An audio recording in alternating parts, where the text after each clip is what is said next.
talk a little bit about the case rates, and I'm basically making a plea at the end. Our urgent request to the county is this.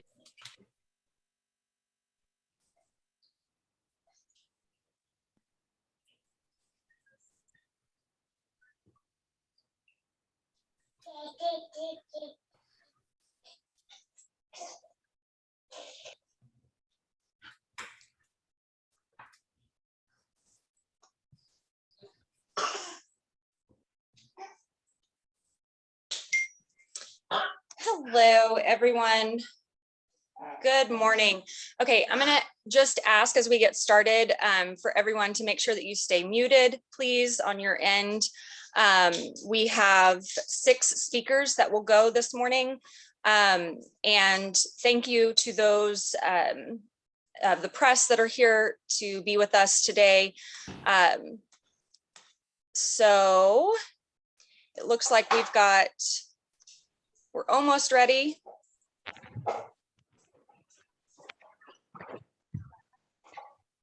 Please make sure you mute. Awesome.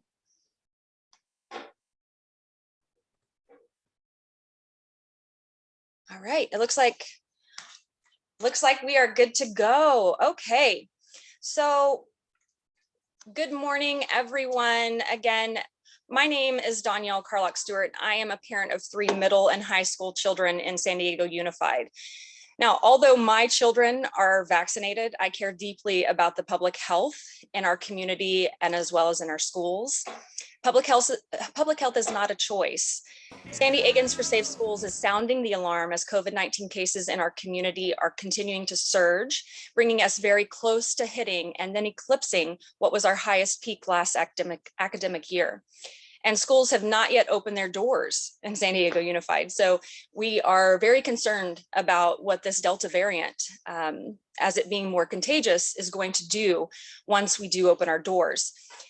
We are going to see that children in schools do become more of a focal point of spread. Now, back in May, the Delta variant was maybe 1% of the cases for COVID. And then now, just at this time, it's more than 90%. It's very concerning. This variant is more dangerous with 1,000 times the concentration of virus, and it spreads faster. So we want to really make sure that we're implementing the proper safety mitigation factors in our school system as we open up with our under 12 population not being vaccinated and not having access to vaccination.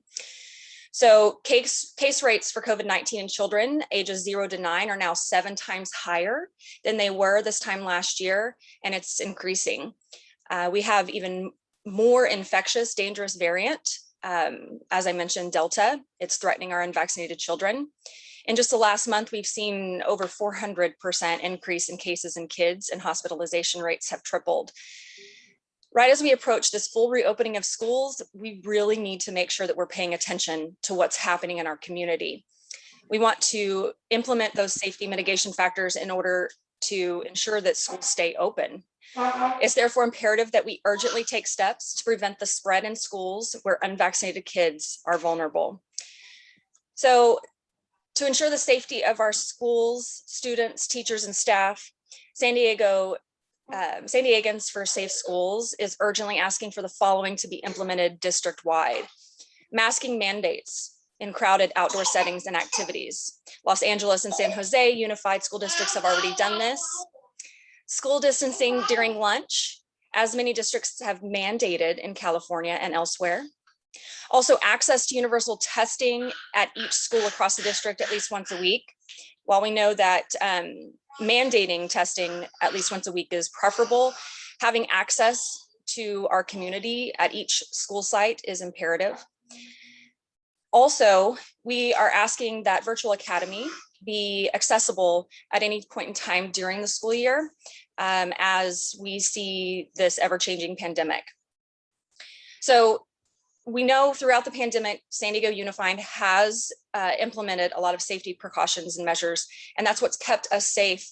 So, masking and ventilation and social distancing have all been effective, among other things. So San Diego Unified is doing the right things, but what we're asking is for San Diego Unified to keep focused on the best practices as we are close to vaccine approval for our under 12 population, so that we don't lose sight of the progress that we've come so far. So additionally, families just want to feel that they're sending their children to schools that they're safe and that it's the right decision.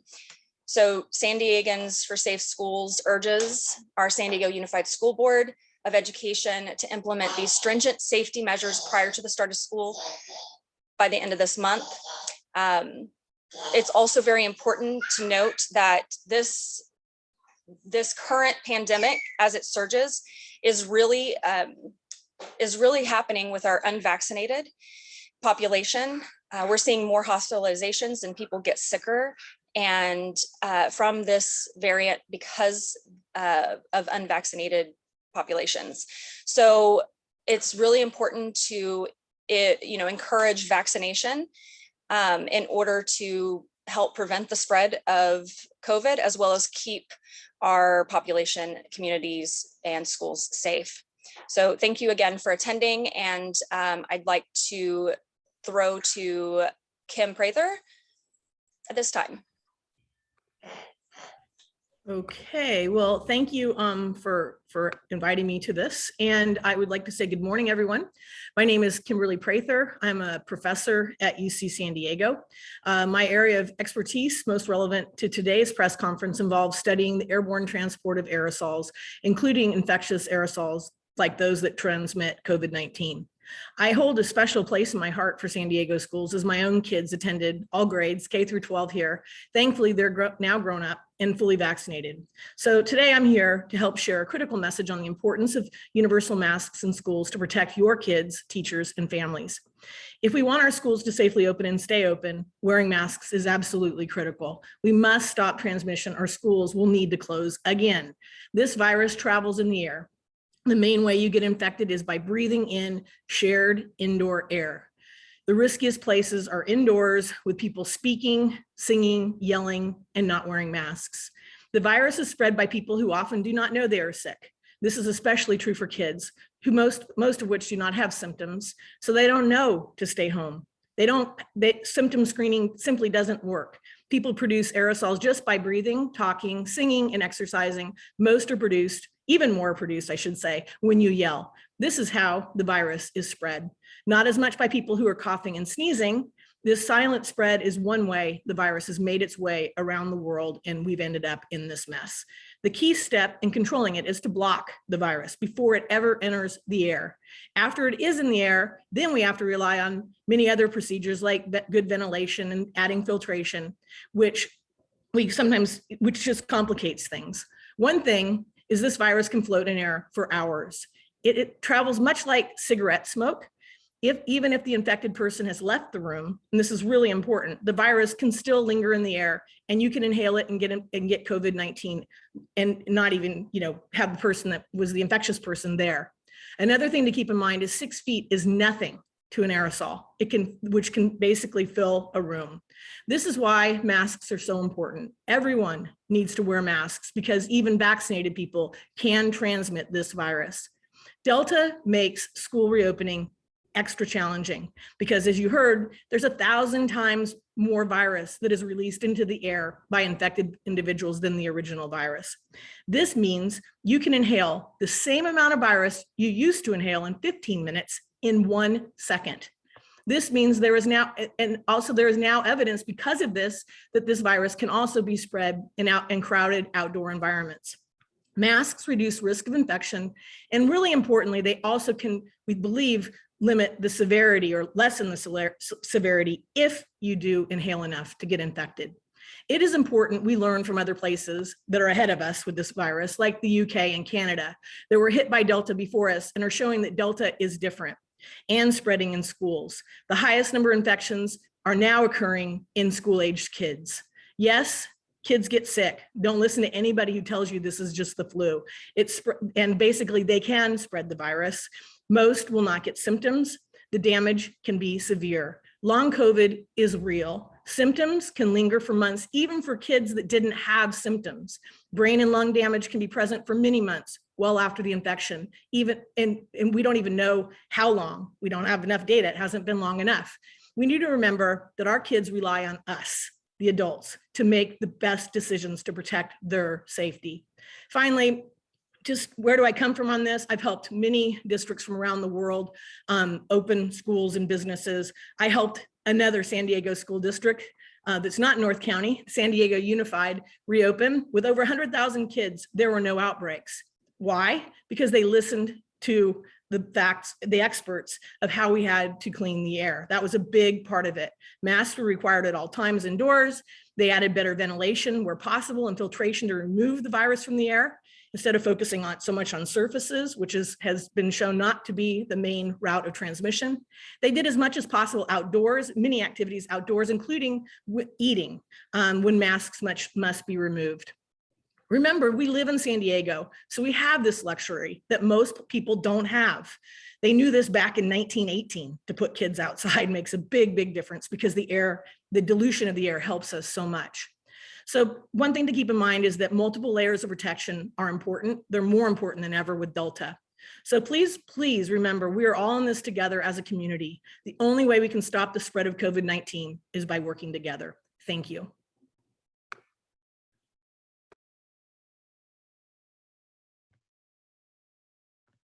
Hi, I'm Kaya and I live in the San Diego Unified School District. I'm a concerned student.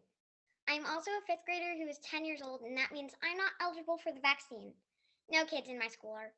I know that I will wear my mask at all times and social distance, but sometimes it's just not enough.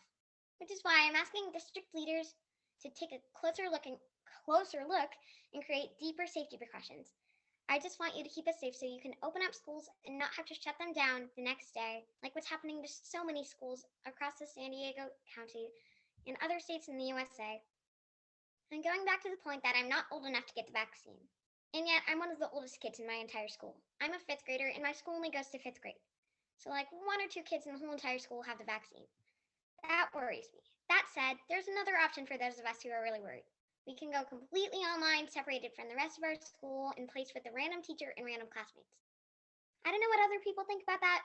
Personally, I think it's pretty sad. Lastly, I don't want to be online for the second year in a row. It's harder to learn and focus. Staying online would not give me the proper education, so I need to go back. Sadly, the district's plan right now seems like it's just asking students to mask, and then it will shut down if there's a big outbreak. But if we have the right safety precautions put in place, school will be a safe place to learn and have fun, even during COVID.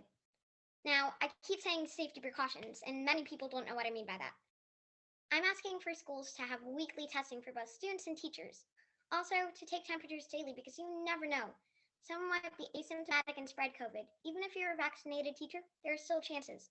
Fully vaccinated adults still get COVID and spread it. Next, making masking necessary outside, especially in crowded areas. I went to camp this summer for 8 straight weeks, and the safety precautions were amazing. There were several camps that specialized in things like sports or theater. They were all outside and consisted of about 14 people in each separated camp group. Masking outside was asked, and masking outside in crowded spaces was necessary. In fact, a counselor from a different camp got COVID, and no one else caught it. That was the only positive case out of literally a few hundred people. It can be done if done well. Lastly, we need better quarantining protocols. Right now, the protocols put in place say that if someone is exposed to the virus, they will quarantine for 10 days or more. Testing unnecessary. I think that is absolutely ridiculous. At least get tested. I think if they should get tested, and if it turns out positive, have them quarantine for 10 days and more. More. And if their test comes back, and not come back until their test comes back negative. In conclusion, the district's plan right now was good for a few months ago, but right now it's just not enough as case rates continue to rise to levels we didn't even see this time last year. It's already really bad, and yet most schools are not in session.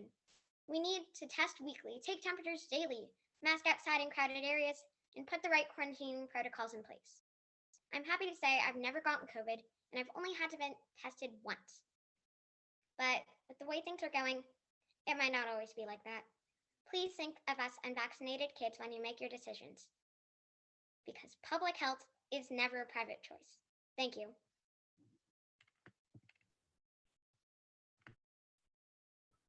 Hi there, I'm Matthew Schneink. I'm a teacher at East Village High School in San Diego Unified. The past 2 years have been disruptive and stressful for both teachers and students. We transitioned quickly to Zoom teaching in the spring of 2020, contended with all sorts of things, rolling blackouts, wildfires, unfortunately even COVID deaths amongst students' families. And then another quick transition to in-person instruction in the spring of 2021 after vaccinations were available to teachers. This year, we returned to in-person during a surge in widespread community transmission at levels that would have prohibited us from opening last year. A minority of parents remain unhinged and toxically misinformed, comparing universal masking to Nazi genocide of the Jewish people, and are actively protesting the safety protocols at school board meetings. Look, I want schools to stay open, but the only way that we're going to be able to accomplish this is by focusing on mitigation strategies that work to prevent infection. San Diego Unified led the way last year, listening to scientists. COVID is airborne, masks must be worn while inside, ventilate the air with HEPA or MERV. While that was enough to safely operate schools last year, the Delta variant is essentially the coronavirus on steroids.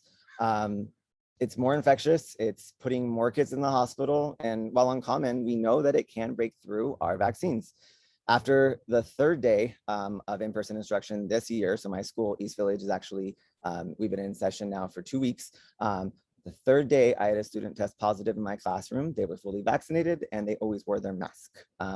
So it's here. As a teacher, I'm asking San Diego Unified to prevent school closures and keep kids in schools by adopting greater mitigation strategies. The viral load for the Delta variant can be 1,000 times higher in infected individuals. We have the solution though right in front of us.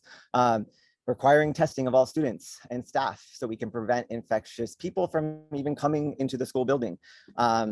We know that providing access is not enough. Last year, very, very few students took advantage of the free tests that were offered by UCSD. And we know Los Angeles Unified is requiring testing of both students and staff. Also, I would like to see students with higher filtration masks. We know that, for instance, the state of Utah is providing KN95s to students that want them. We also, our goal needs to be to prevent infectious aerosols from even entering the classroom, like Dr. Prather said. And finally, we need to make sure that parents have enough time to make a decision about what's best for their kids. And so the deadline for virtual academy needs to be extended so parents can have that conversation and decide now with the surge that's taking place if they want to have their kids in virtual academy, if they want to continue sending them to school. Thank you.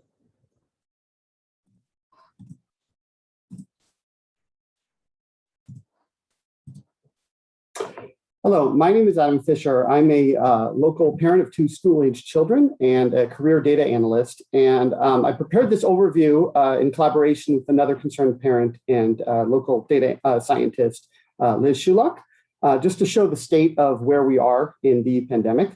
So first of all, this shows the case rate over time over the course of the pandemic. I'll be referring to that throughout this. The case rate's based on reported data of the new cases each day, and it averages those new cases over 7 days, and it expresses it per 100,000 per people of the relevant group, whether we're talking about everybody or whether we're talking about people of a certain age.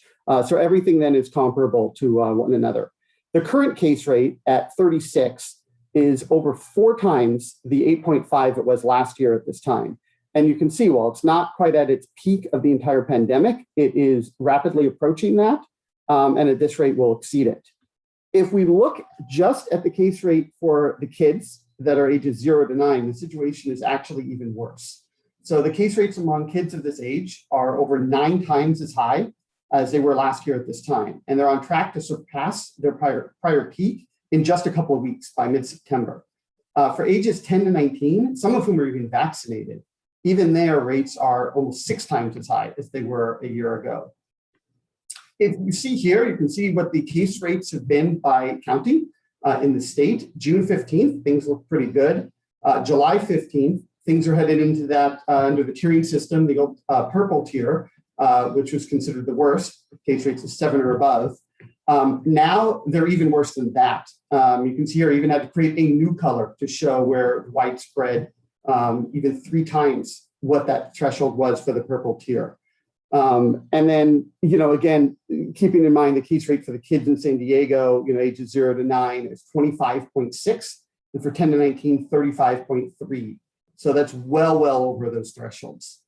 Looking at San Diego specifically, it's not confined to any one zip code. You can see here, June 15th, you don't see hardly any purple there. Now, August 10th, you're seeing most of the county is basically in deep purple. So it's across the board. We talked a lot about vaccines. It's important to keep in mind, a lot of people might still think, for the kids that are vaccinated, that they're old enough. For the teachers, the adults, they're fine. They're, protected 90%, give or take. That's no longer the case with Delta, and it's no longer the case with likely waning efficacy.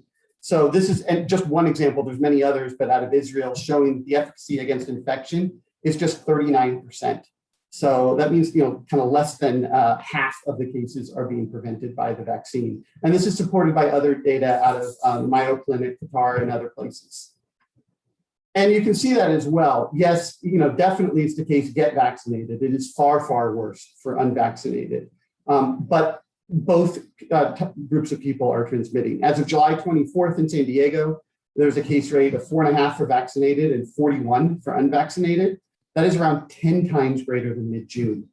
Santa Clara County, which has a little bit more recent data, shows a case rate as of August 5th for vaccinated people of 8.5. So that's well into the California purple tier, the substantial CDC spread. And it's not just cases either, it's hospitalizations. They're rising rapidly, around double what they were just 2 weeks ago. Also, in light of all of this in particular, San Diego County really stands out for lack of safety measures. You can see there the list of California counties that have universal indoor mask mandates for people regardless of vaccination status. And those counties represent around half the entire population of California. Some counties are even going further, notably San Francisco and Los Angeles, and instituting vaccination requirements for a variety of indoor activities like restaurants, bars, gyms, entertainment. San Diego's case rate is higher than all of those counties listed that have the indoor mask mandates. And yet, San Diego is now the largest California county without a universal indoor mask mandate or vaccination requirements. This is going to perpetuate the problem. It's going to lead to higher spread. It's going to lead to us well surpassing those peaks very soon unless we take action. Thank you.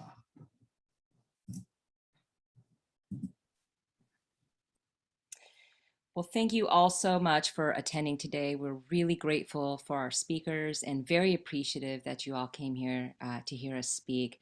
We represent San Diegans for Safe Schools, which is now Californians for Safe Schools, and we represent over 2,000 scientists, physicians, teachers, data analysts, parents, and students. We have at the forefront of our mission to protect public health, and we know that mitigation, when taken seriously and done right, can severely reduce community transmission, case rates, hospitalizations, and deaths. We saw a nearly flat case rate at the start of the summer, and now we are in a far worse place with this pandemic than we were a year ago. Just yesterday, we saw twice as many cases in San Diego than we did the day before. In very little time, we will reach and eclipse our highest point of infections, and the story is told most by our youth, who are presenting to their physicians and hospitals in record numbers. We have no excuse for lax protocols. We know a lot about this virus, and we can and should learn from what has and is taking place both internationally and here in the U.S. Our urgent request to the county is to quickly institute indoor masking, like 50% of California has already done. Many counties across our state have put in place this mandate, and yet our infection rate, as you just heard from Adam, is higher. Shockingly now, we have higher community transmission than even Los Angeles. Consider, please, bringing back the colored tier system. Don't sound the alarm when the trains have already fallen off the tracks. Do it now. To San Diego Unified leaders, please do the things that you know gives us the best chance of both keeping our kids safe and keeping our schools open. These are simple strategies that we all know work. Things like enforce masking with high quality masks, require outdoor masking like other districts such as Los Angeles, San Francisco, Santa Clara, and Sacramento, and others have done. Take a closer look at your lax testing and quarantine rules that will likely not work, as we've already seen here and elsewhere. You've been a model district throughout this pandemic, but we really need a stronger plan A and any kind of plan B as school starts in just 13 short days. Thank you.